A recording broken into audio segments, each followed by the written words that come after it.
topics and opinions expressed in the following show are solely those of the host and their guests and not those of W4CY Radio, its employees, or affiliates. We make no recommendations or endorsements for radio show programs, services, or products mentioned on air or on our web. No liability, explicit or implied, shall be extended to W4CY Radio or its employees or affiliates. Any questions or comments should be directed to those show hosts. Thank you for choosing W4CY Radio. Inarticulate speech, inarticulate speech of the heart. Inarticulate speech, inarticulate speech of the heart. Inarticulate speech, inarticulate speech of the heart.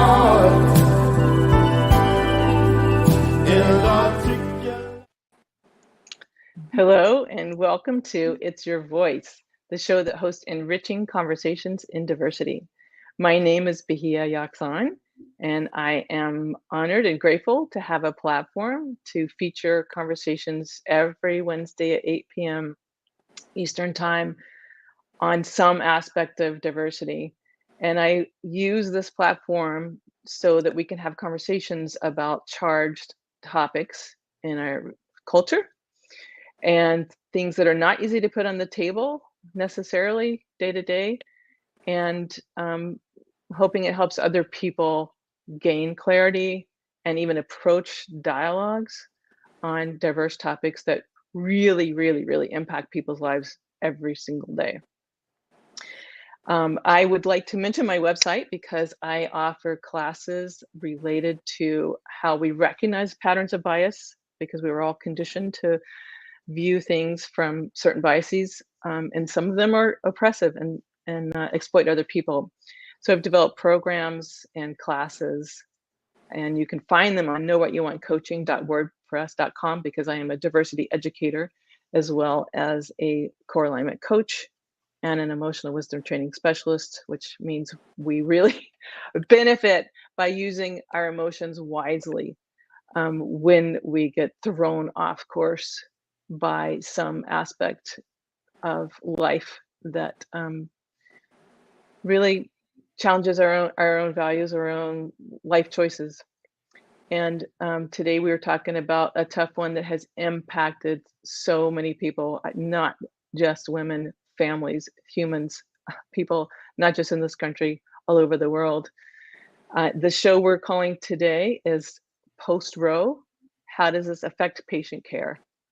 And we're, of course, referring to the unprecedented overturn by a Supreme Court to revoke, wholesale revoke, what was a constitutional human right to bodily autonomy. And even though that didn't happen just yesterday, it's still sending shockwaves and is taking a lot of time. Oops, I'm sorry, I lost something here. To adjust to what this means, and it means something depending on where you live in the United States, depending on what state you live in. But today, the details, I asked Dr. Leighton if she would please help us expand our understanding, because we're all very ignorant, right? If something's not our field, we really don't understand the topic. If we haven't experienced it, we could really use a lot of education. And I haven't even introduced my two guests today. Dr. Lynette Leighton is here with me and was extremely busy, very willing to accommodate this option to educate the public. And she brought another wonderful contributor to this dialogue, Elise Chambers. Thank you both so much for being here. And Elise has asked to be described as she's a mother of two, and she has a story to help people understand that there are indeed medical reasons to make sure abortion is an option for people. And so we're going to have a really interesting conversation. So enough from me. Let's start with Dr. Leighton, because I know I really feel, not just for women and anybody who can bear child, girls, particularly minors who are in some places just absolutely, I mean, there is an organization that calls it a form of torture to force girls who have been raped or incested, and really anyone who has not given consent to bear a pregnancy as a form of torture, and that it violates international human rights. So this organization developed a beautiful statement to call men in to advocate for protecting and regaining rights. But you have really taken it upon yourself to talk to the community and get people to start thinking and understanding what is still possible, where, and we have a list of things. But how do you want to start? I guess just a little bit about myself, so you know where I'm coming from. I'm a family medicine doc by training. I chose family medicine because I felt that I could get, mostly regarding women's health, get to more people, including starting in early ages and adolescence.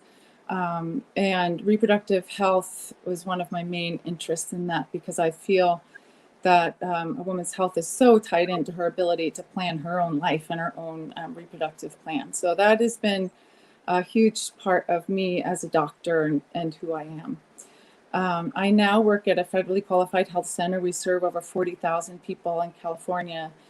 And I have done tons of work with our community in building, collaborating to get more information out about birth control and about options counseling. In our community, we have one small Planned Parenthood site, which is the second highest picketed site in California. We have, most of our healthcare is through a Catholic hospital, so there are a lot of choices that are impeded locally.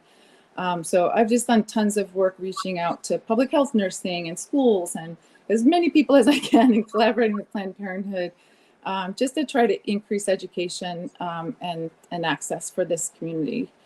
And so in this time, I've been asked by several people to talk to boards of our clinic. I spoke with a politician during a press conference, and so I've been speaking quite a bit. And mostly what I want people to know is that this decision, which is political, is so tied up in healthcare. And so people feel that maybe doctors shouldn't get involved in politics, for example. But the truth is that the political decisions affect people's health so much, and people don't realize how much sometimes, but we see it on the front line. And so at this stage, we definitely want everyone to know in California, and in many states, it's still legal. Abortion is still legal. People don't know. I've had so many questions about what that means. What the overturn really does is put the decision into the state's hands, so each state can decide their own abortion restrictions. And at this time, it seems that within weeks to months, there will be about 26 out of the 50 states that will severely or completely restrict abortion. And that some of them are working on also restricting contraception.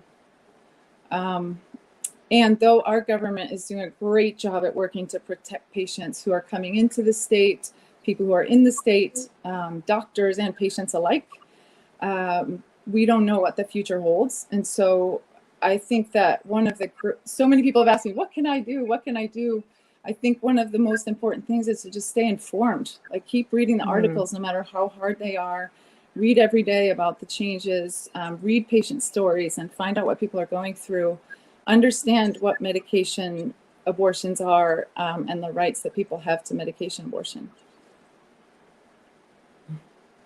And before we go into a little more specifics about medication and the needs, the real healthcare, life-saving needs for medication and access to legal and safe abortion, I have been concerned about doctors and providers as well, because of the incredible pressure, and also, depending on which state you're in, threats. And I was even concerned about I've asked several doctors, and all of you are so busy. It is incredibly hard, extra busy to schedule. And I really appreciate you found a time to do this.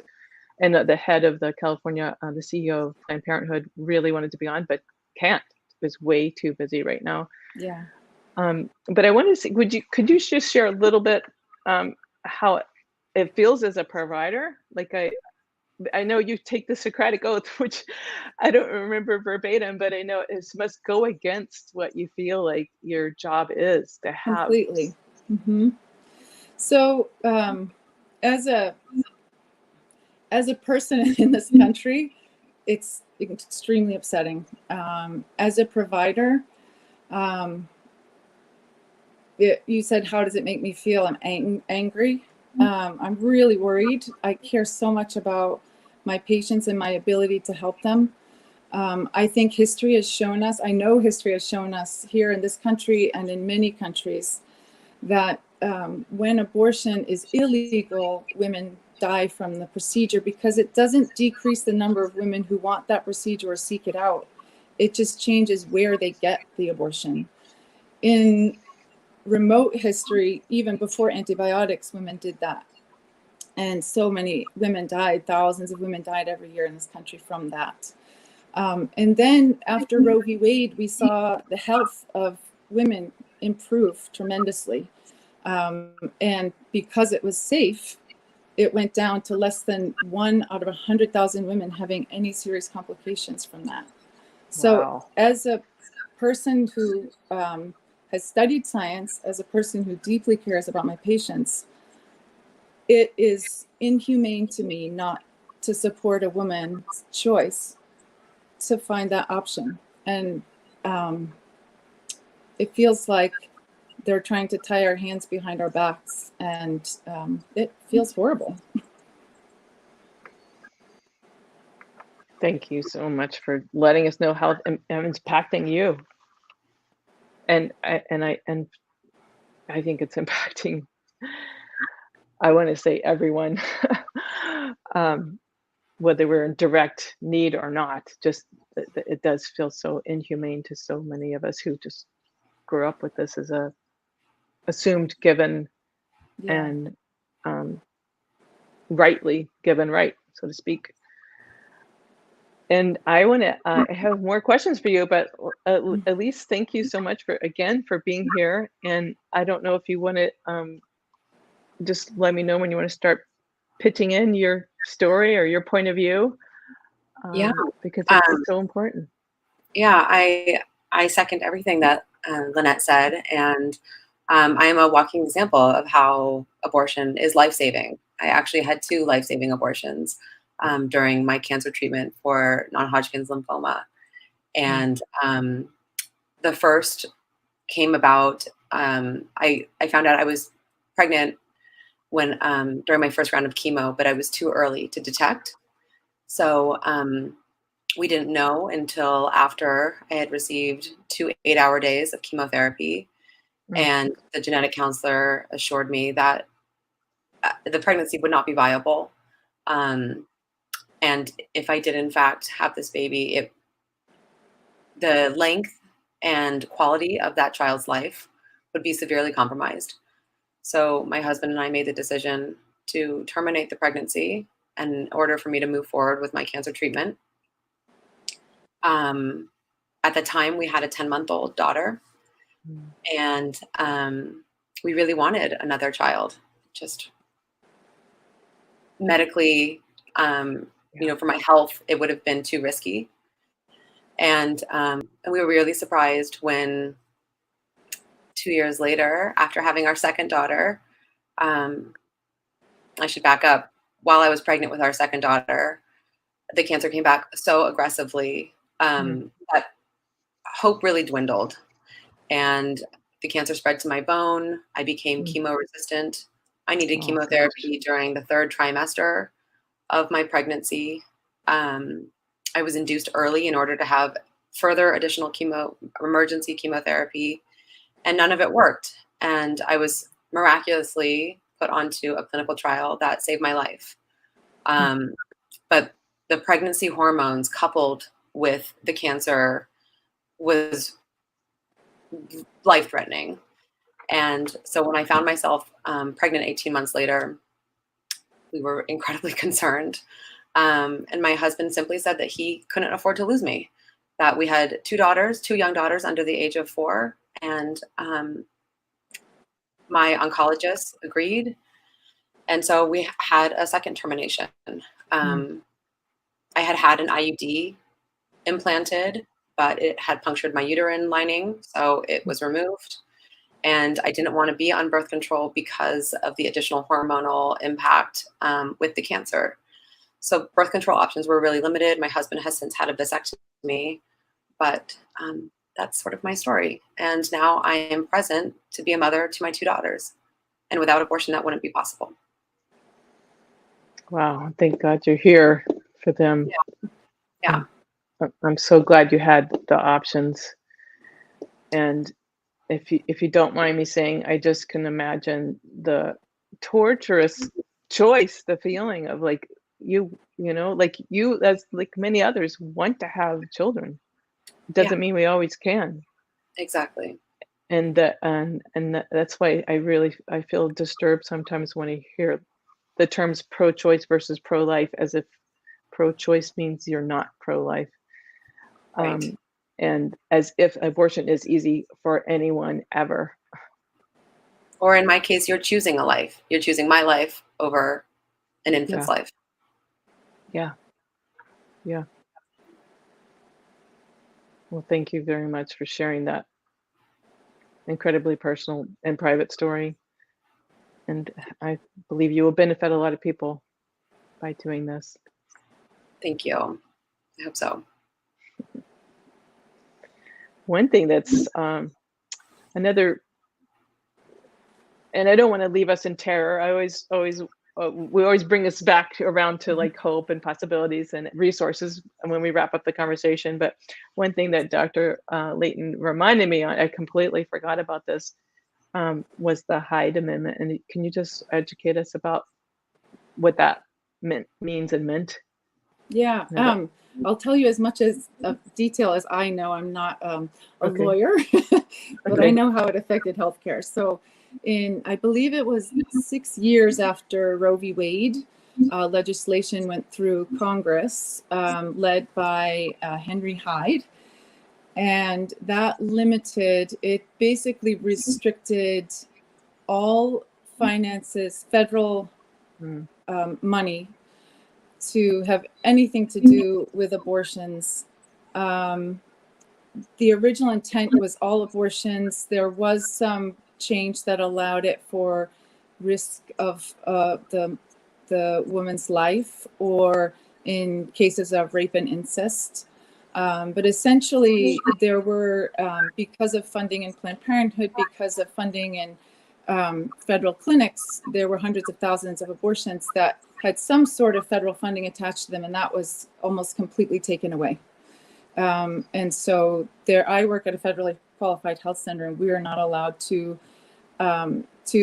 provide abortions at that site. There are sites that do it that have changed the way they apply funding to certain parts of their clinics. So it is a possibility, but it's very restricted, and people do look at the health centers to monitor them to see if they're providing. Okay. Well, let's move to the medication, because this was like another shock upon a shock. I mean, it's just like there's shock waves going through the universe. Mm-hmm. The threat of birth control out there, and yes, I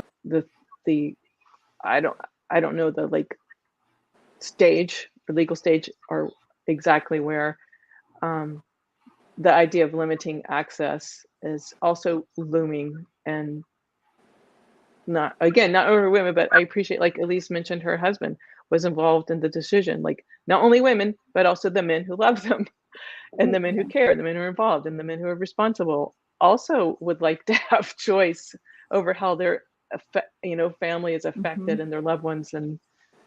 But anyway, what can you tell us about medications? Well, again, I think one of my main roles is to help information flow correctly about these things. You mentioned 3 different types of pills, and they are often confused with each other. So just to keep it super simple, there's a birth control pill that people take prior to having sex to prevent a pregnancy. There's Plan B or emergency contraception. There's a couple different types. Ella, Plan B are the two most common ones. And those people take after in hopes to prevent a pregnancy. So that can be taken within 3 to 5 days after unprotected sex. And those are still available everywhere and legal. And so are birth control pills. Abortion pills are given after a known pregnancy, up to 12 weeks in some places. And the abortion pill is actually two pills. One is called mifepristone and one is called misoprostol. So it's interesting, misoprostol alone used to be the primary medication, and actually up until recently, abortion was illegal in Mexico. And so women knew to just go to a local pharmacy and get this medication called misoprostol, which people use for ulcers, and they had private self-induced abortions. It was just common knowledge that that's what people did.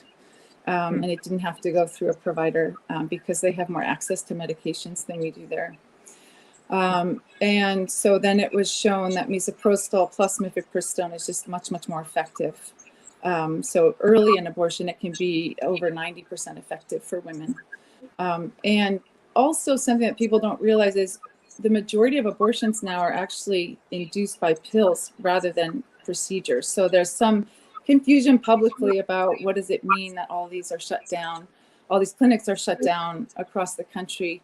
Right now, although I'm sure that there will be more restrictions in the future, right now there are a couple of companies who are providing abortion pills still to people across the country, all 50 states. They're able to access the pill for abortion at home. So in early pregnancies, that access is still there. So not everybody realizes that. Unfortunately, to get access, you likely have to have a device and be internet savvy.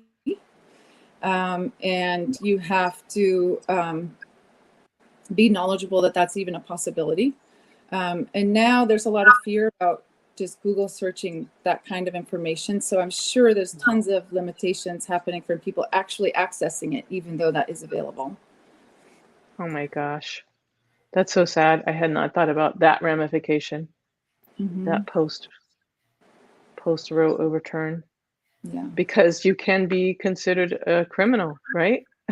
Yeah. In some states, if not now, within a few weeks or months. Yeah, I don't know if people realize, but some of the states have had bans, partial bans, for quite some time now. So, for example, after 15 weeks in some states, it was illegal before Roe v. Wade was overturned. In November of 2021, I read a newspaper article about a Native American woman who had an abortion, a miscarriage after 15 weeks and was charged and sentenced to 4 years in prison for neglect of her pregnancy. In 2021, Mm-hmm. in the United States. And I'm afraid, I hope that we'll be able to fix all of this, but if not, in the meantime, I think those types of things will expand in those states. You mean medication access? I think that people who seek it out may be arrests for miscarriages, not even for abortion, but for a miscarriage. If they suspect any wrongdoing, or if you are in a car accident, you may have been neglectful in the car accident. One woman was charged by being shot while pregnant. So those things are happening already and will probably happen more, at least in the near future. That is so hard to believe. It's really hard to fathom and process some of the ramifications. And I will say that it appears to me that this decision by highly educated Supreme Court judges was, let me just say, so thoughtless. Like there's so many things that can and will happen as a result of it that did it cross their minds. And and do they care? The six conservative ones, like, it feels like a serious lack of empathy. But that's just my comment. And I wanted to ask you more, because I know we also talked before about poverty and socioeconomic reasons that are equally legitimate. And everybody should have a right to decide when and how they can become a parent. But before we talk about socioeconomics and race, like the example that you used, could you name a few more like medical reasons? Because I think so many times in these like highly charged, not even conversations, but like controversies, we don't get a lot of like actual clear thoughts to consider and learn from. So like, can you just name a few medical, and maybe Elise has some knows of other ones, just like broaden the picture of like why this is such a healthcare issue. Yeah. So just sort of a general concept is that pregnancy, although, as Elise was saying, when you want it and you get it, is an amazing experience for many people, but it severely changes the physiological state of your body. And so if there's any underlying conditions, the physiology can tip the system over into what we call pathology, which is basically worsening of a disease. And so there are many things that I think of are women with poorly controlled diabetes. Their pregnancy is at risk for early term labor, for fetal demise, which means death of the fetus, for preeclampsia. It goes on and on. For bleeding during pregnancy, more likely, getting infections during pregnancy, and can be more of a threat to life. So that's diabetes, which is so common in this country. There are many cardiac, so heart conditions that also can be exacerbated by this. There are immunological diseases like lupus or rheumatoid arthritis, where people are on medications and they cannot have the medication and the pregnancy together because that's not compatible. So they may have to choose if they want to get their medical condition under wraps before they become pregnant, or instead of becoming pregnant. Not everybody wants to in their lifetime. And there are we have patients all the time that had pregnancies, but they really want more pregnancies.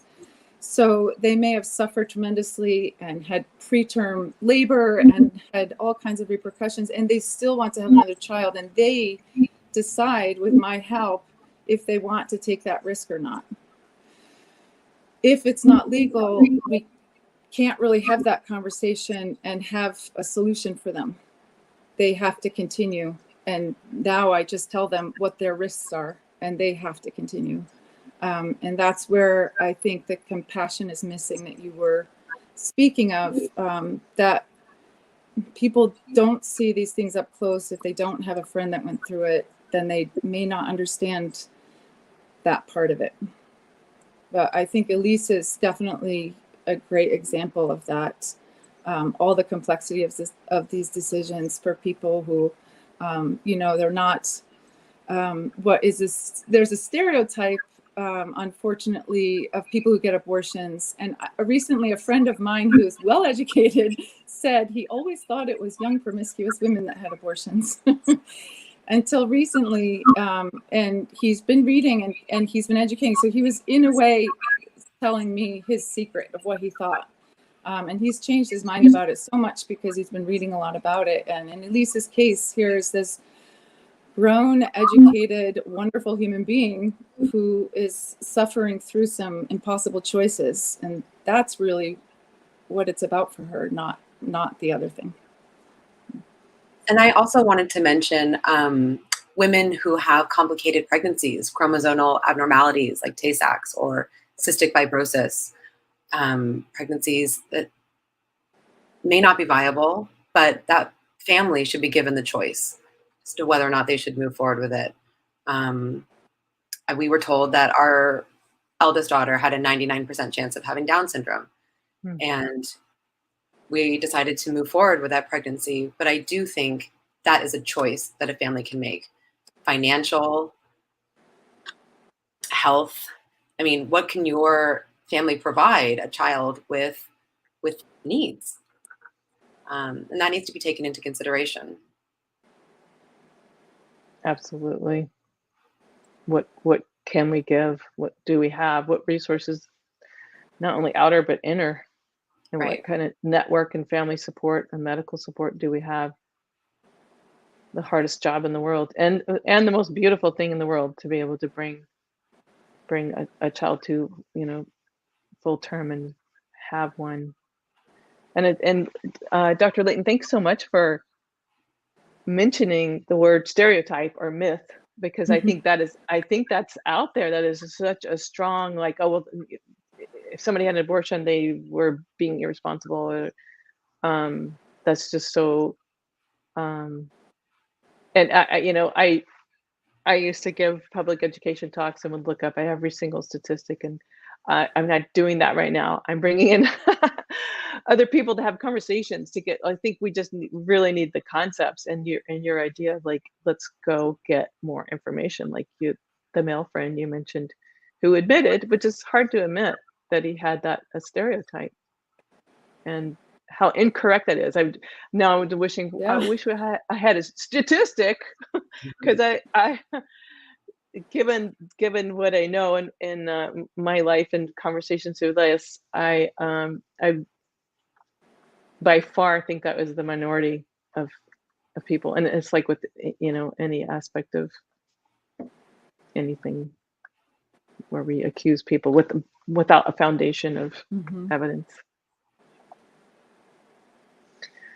Well, I'm tempted to read a statement that can lead us into, maybe you can have examples of actual patients you've met, of course, de-identified, who had to face, like Elise was talking about, the horrible, sad choice for many people. I shouldn't, it's all broad. I'm not just trying to say everybody's this way or that way. It's just, there's a big continuum of people who were in poverty and had to choose to live and not bring someone in a world in which they were afraid they couldn't feed the child.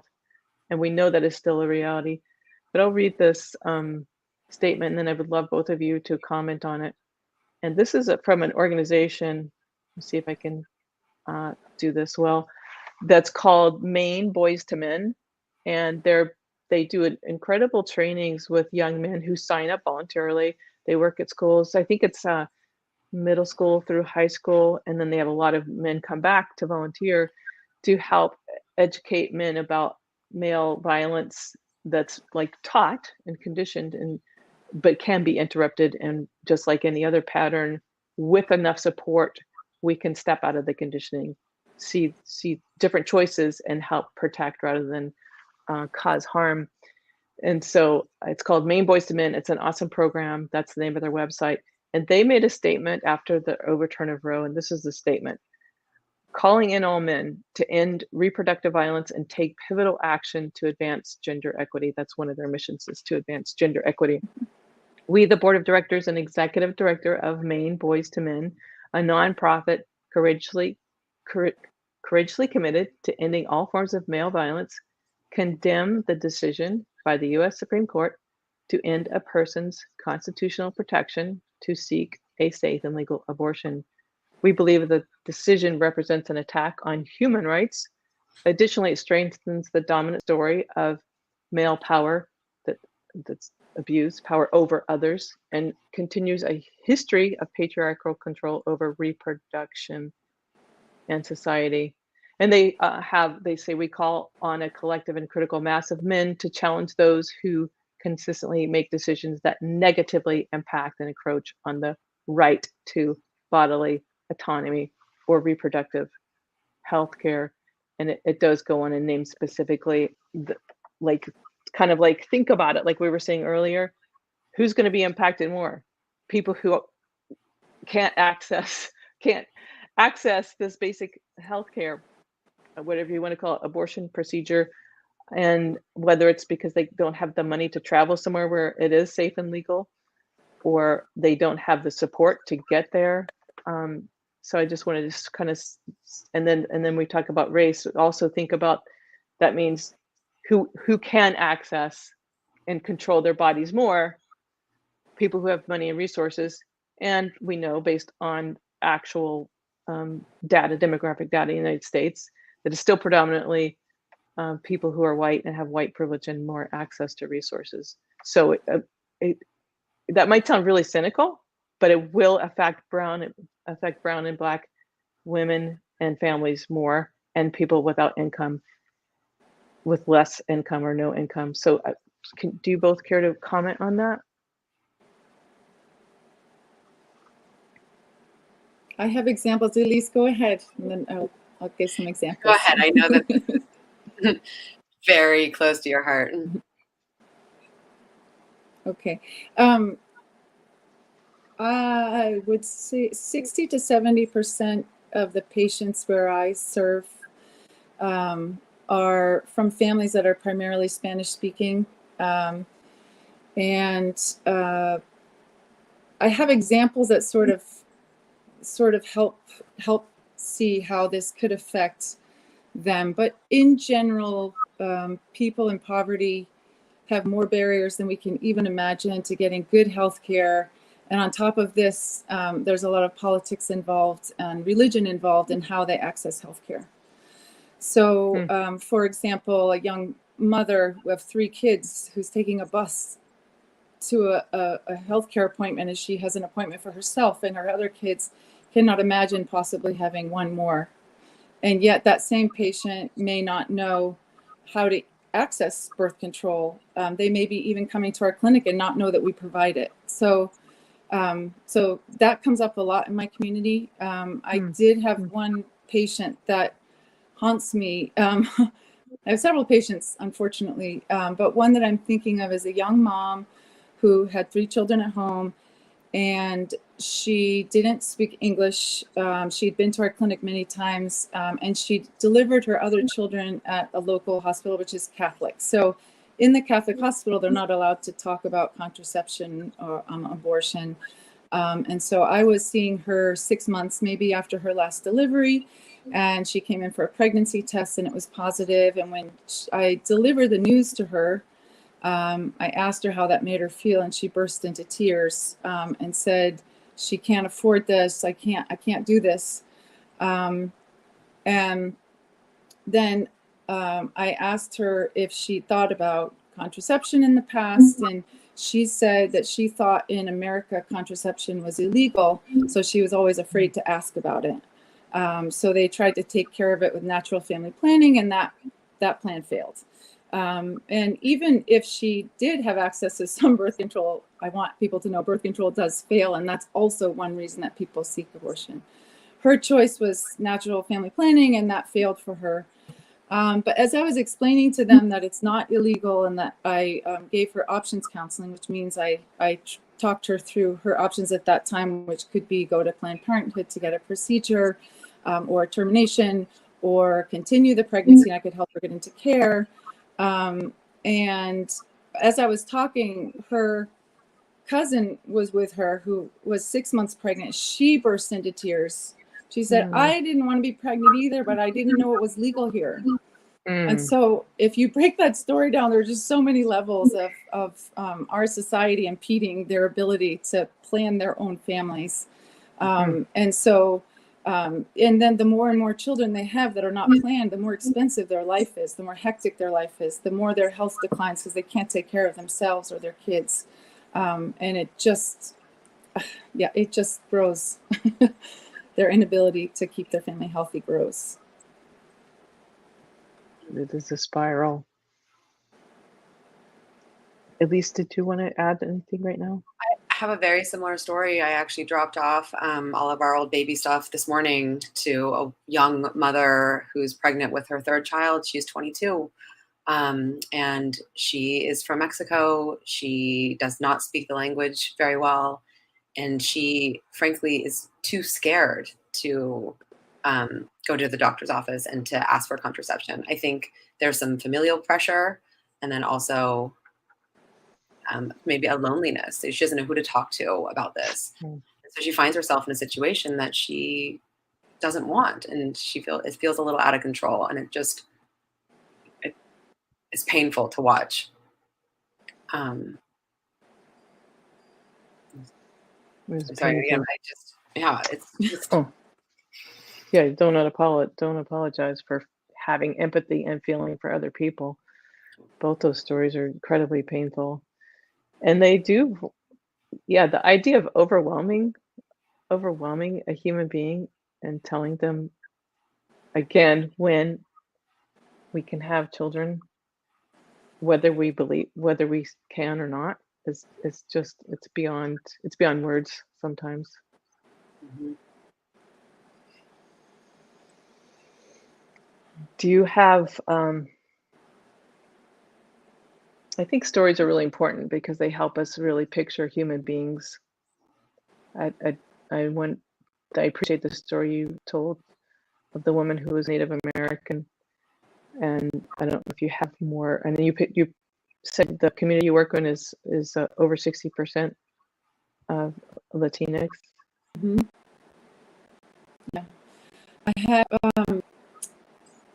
recently spoken publicly with one patient example that's actually a success story, but that's because it's legal here in California.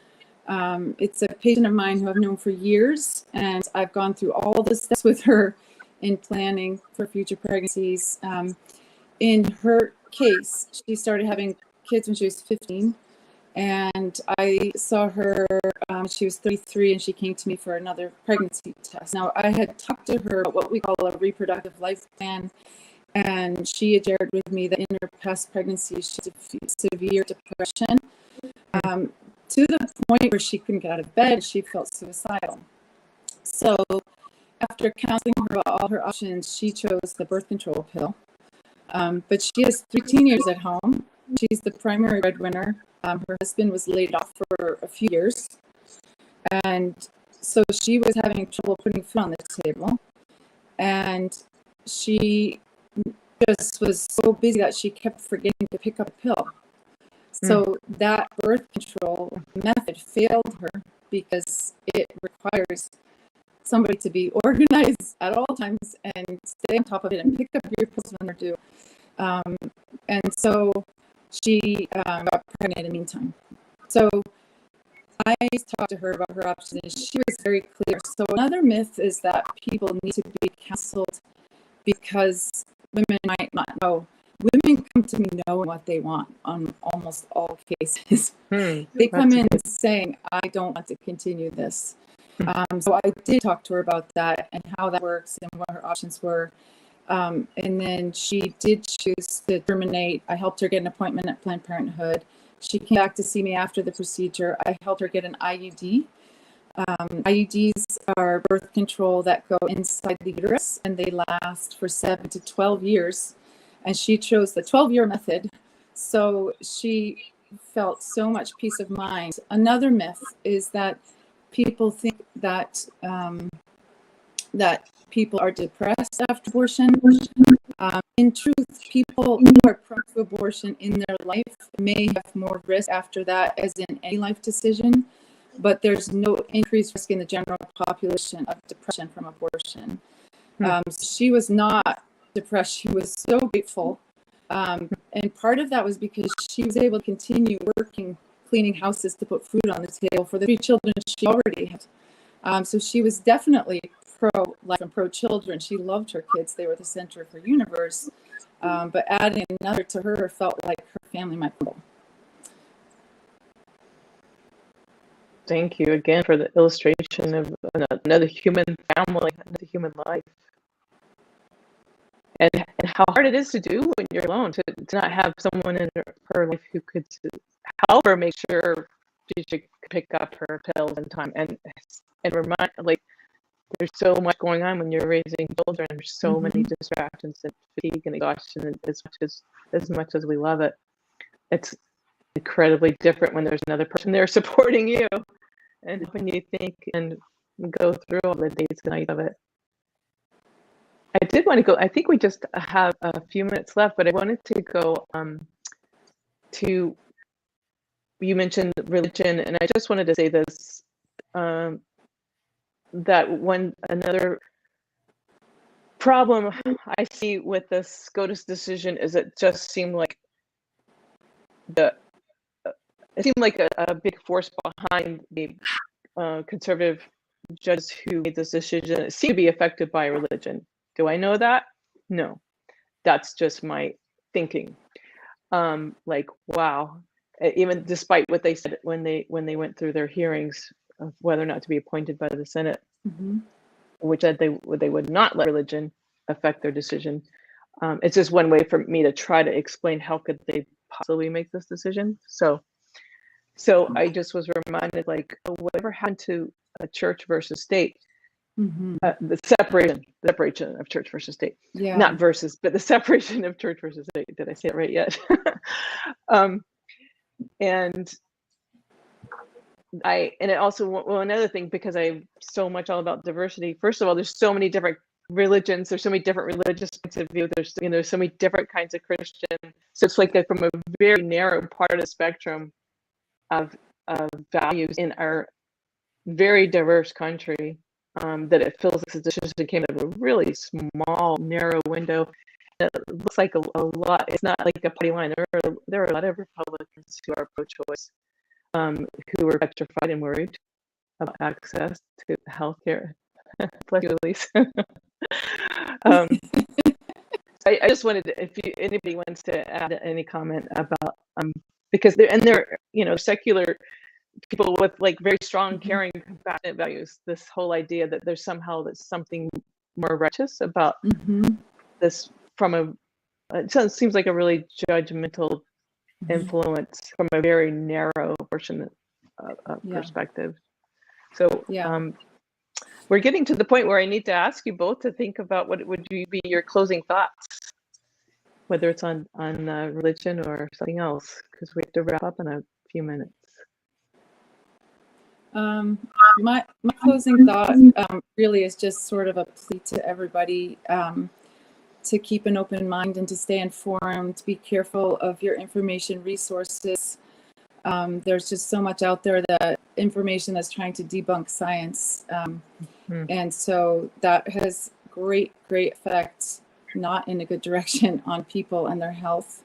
I think that we as community members can stay as informed as possible. And when we hear people talking in our own communities, that we speak up and we try to clarify and help educate people as well. I think that's sort of the stage I am right now in wrapping my head around this new decision, is that I really want to spread good information and try to find ways to get that out. So I guess that's my wrapping thought. And thank you so much for inviting me to be on the show and for taking this so serious and opening discussions about it. It's so important. Well, I'm very grateful to you for educating me, and I'm sure our listeners and viewers. And Elise, do you have a closing thought? Yeah, I am. Excuse me. I just think it's so important for women to share their stories so that they don't feel so alone. I think that it can be an incredibly isolating experience. And so knowing that you are one among many is vital right now. And so I encourage you to share in whatever way feels comfortable for you. In a small circle of friends, online, however you can get your message out. And I think that building that sense of community is really, really important at this stage. Wow, great. Thank you both. Like Dr. Leighton, your message of let's keep ourselves informed. We need to know the science. We do need to understand our bodies and what we need, and at least sharing your story and encouraging others to share, because it really does break isolation. Isolation is just horrific. Yeah. So hard to do anything alone, period. Well, oh my gosh, thank you both so much. I'm so grateful for this education, and I want to share this with anybody and everybody. And I always love to thank our engineers and our producer, and as well as the listeners and viewers. I so appreciate you helping to think, clarify thoughts, continue the dialogue in your own circles. And I want to remind everybody to be sure to tune in next Wednesday, 8 p.m. Eastern Time on Talk 4 TV or W4CY.com radio. And may we all have enriching conversations in diversity this week. Inarticulate speech of the heart. Inarticulate